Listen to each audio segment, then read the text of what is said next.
Back to another video. അപ്പോൾ ഇന്ന് കണ്ട പോലെ ഒരു ഉത്സവ വ്ളോഗാണ്. എൻ്റെ സ്വന്തം നാടായിട്ടുള്ള കൊടുങ്ങല്ലൂർ അമ്മയുടെ താലപ്പൊലി മഹോത്സവമാണ് കേട്ടോ ഈ വർഷത്തെ. അപ്പോൾ താലപ്പൊലി നടക്കുക എല്ലാ വർഷവും ജനുവരിയിലാണ്, മകരം 1 മുതലാണ് കേട്ടോ. അങ്ങനെ മകരം 1, അതായത് മലയാള മാസം 1-ാം തീയതിയാണ് സ്റ്റാർട്ട് ചെയ്യുന്നത്.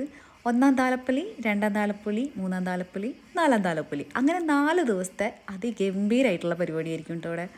അപ്പോൾ നമ്മൾ കൊടുങ്ങല്ലൂരുള്ള ആൾക്കാർ എന്തൊക്കെ പരിപാടി ഉണ്ടെങ്കിലും എന്തൊക്കെ തിരക്കുകളുണ്ടെങ്കിലും ഒഴിവാക്കാത്ത ഒരേ ഒരു കാര്യമാണ് കേട്ടോ താലപ്പൊലി എന്ന് പറയണത്. നമ്മൾ ഈ ചെറുപ്പത്തിലാണെന്നുണ്ടെങ്കിലും വലുതായിട്ടാണെന്നുണ്ടെങ്കിലും നമ്മൾ ഈ താലപ്പൊലി ഉണ്ടെന്നുണ്ടെങ്കിൽ നമ്മൾ നാട്ടിലുണ്ടെങ്കിൽ നമ്മൾ എന്തായാലും പോയിരിക്കും.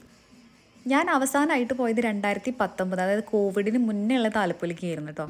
പിന്നെ കഴിഞ്ഞ വർഷം പോയെങ്കിലും എനിക്കതിൻ്റെ ഉള്ളിലേക്ക് കടക്കാൻ ഒന്നും പറ്റിയിട്ടുണ്ടായിരുന്നില്ല. അതുകൊണ്ട് ഒരു 6 വർഷത്തിന് ശേഷമാണ് കേട്ടോ ഞാൻ താലപ്പൊലിക്ക് പോകുന്നത്.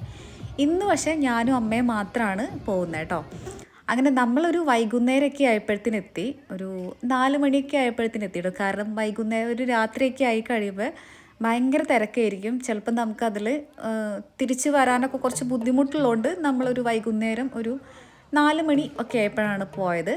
4 മണിക്ക് പോയപ്പോൾ തന്നെ അത്യാവശ്യം അത് നല്ല തിരക്കൊക്കെ ഉണ്ടായിരുന്നു കേട്ടോ. കാരണം ഉത്സവം നടക്കുന്നുണ്ടായിരുന്നു. അപ്പോൾ പിന്നെ നമ്മൾ ചെറുപ്പത്തിൽ പോകുമ്പോൾ മെയിനായിട്ട് ഉത്സവം ഒന്നും കാണാൻ വേണ്ടിയിട്ടല്ല, ഈ ഒരു സ്ഥലത്തേക്കാണ് കേട്ടോ. നമ്മളിവിടെ പോവുക, സാധനങ്ങളൊക്കെ വാങ്ങുക, കുറേ കടകളുണ്ടാവും. നമ്മൾ പണ്ടത്തെ അതേ സാധനങ്ങളൊക്കെ ഇപ്പോഴും കാണാം കേട്ടോ പോകുമ്പോൾ.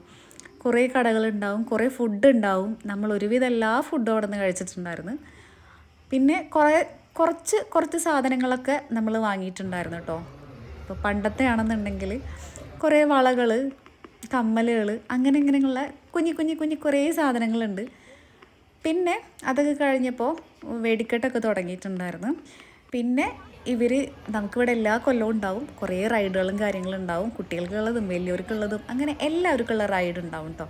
പിന്നെ ഇപ്രാവശ്യത്തെ ഒരു മെയിൻ, അതായത് ഇപ്പം നമുക്ക് റീൽസ് ആണെന്നുണ്ടെങ്കിലും എല്ലാത്തിലും നോക്കിക്കഴിഞ്ഞാൽ ഇപ്രാവശ്യത്തെ ഒരു മെയിൻ ഐറ്റം എന്ന് പറയുന്നത് വേറൊരു റൈഡാണ് കേട്ടോ. നമുക്ക് നോർമലി ഈ റൈഡൊക്കെ എല്ലാ വർഷവും ഉണ്ടാകുന്നതാണ്. പക്ഷേ ഈ ഒരു തവണ അവർ കൊണ്ടുവന്നേക്കണ റൈഡിലത്തെ ഹൈലൈറ്റ് ആയിട്ടുള്ള റൈഡ് നമ്മൾ വണ്ടർലയിൽ മാത്രം കണ്ടിട്ടുള്ളതാണ് കേട്ടോ. സ്പൈസ് ഗൺ എന്ന് പറഞ്ഞിട്ടുള്ളത്. അത് നമ്മൾ ഇപ്പോൾ താലപ്പൊലിക്ക് ഈ വർഷം അവർ കൊണ്ടുവന്നിട്ടുണ്ട്. അതിൽ കയറാനാണെന്നുണ്ടെങ്കിലും കുറേ ആൾക്കാരും ഉണ്ടായിരുന്നു കേട്ടോ. ഇത് കണ്ടോ, ഇതിൻ്റെ ഒരു പാമ്പും കോണിയും പണ്ട് നമ്മളെപ്പോഴും വാങ്ങുമായിരുന്നു കേട്ടോ അമ്പലത്തിൽ നിന്ന്. പക്ഷെ ഇപ്പം അതങ്ങനെ കാണാറില്ല കേട്ടോ. പിന്നെ ഈ ഒരു കമ്മൽ കണ്ടോ, ഈ ഒരു കമ്മൽ നമ്മൾ ഇന്ന് വാങ്ങിയിട്ട് പിറ്റേ ദിവസം ഇതൊക്കെ ഇട്ടൊരു പോക്കുണ്ടായിരുന്നു സ്കൂളിലേക്ക്.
പിന്നെ പണ്ടൊക്കെ താലപ്പൊലി കഴിഞ്ഞു പോകുന്ന ആൾക്കാരുടെ കയ്യിൽ ഒഴിവാക്കാത്തൊരു സാധനമാണ് കേട്ടോ അതായിരിക്കണമൊക്കെ. ഇതൊക്കെ നമ്മൾ വാങ്ങിയിട്ടായിരിക്കും തിരിച്ച് വീട്ടിൽ പോവുക. അതൊക്കെ ഒരു കാലമായിരുന്നു. ഇപ്പോഴും മോശമൊന്നുമല്ല, ഇപ്പോഴും നമ്മൾ കുറച്ചൊക്കെ വാങ്ങിയിട്ടുണ്ടായിരുന്നു കേട്ടോ. എനിക്ക് കൊണ്ടുപോകാനും പിന്നെ എൻ്റെ വീട്ടിലേക്കുമായിട്ട് കുറച്ച് സാധനങ്ങളൊക്കെ നമ്മൾ വാങ്ങി. അപ്പോഴേക്കും ഏകദേശം ഒരു 7:30 ഒക്കെ ആയിട്ടുണ്ടായിരുന്നു. പിന്നെ നമ്മൾ താലപ്പൊലിക്ക് വരുന്നതിന് മുന്നേ നമ്മളൊരു റീൽസിൽ ഒരു ഐസ്ക്രീം ഷോപ്പ് കണ്ടിട്ടുണ്ടായിരുന്നു കേട്ടോ. അപ്പോൾ അവിടെ ഒന്ന് കയറണമെന്ന് വിചാരിച്ചിട്ടുണ്ടായിരുന്നു. അപ്പോൾ അവിടെ എത്തിയപ്പോൾ ഭയങ്കര തിരക്കായിരുന്നു. ഏകദേശം ഒരു 20 മിനിറ്റോളം നമ്മൾ വെയിറ്റ് ചെയ്തു കേട്ടോ. എന്നിട്ടും നമുക്കത് കിട്ടിയില്ല. അപ്പോൾ അതുകൊണ്ട് എന്ത് ചെയ്ത് അത് വേണ്ടാന്ന് വെച്ച് തിരിച്ച് വീട്ടിൽ പോയി കേട്ടോ. കാരണം അപ്പോഴത്തേന് ഏകദേശം ഒരു 8-8:30 ആയിട്ടുണ്ടായിരുന്നു. ഇതല്ല, വേറെ ഷോപ്പാണ് കേട്ടോ. അപ്പോൾ അത്രേ ഉള്ളൂ. അപ്പോൾ അടുത്തൊരു വ്ളോഗായിട്ട് വരുന്നവരേക്കും ബൈ ബൈ.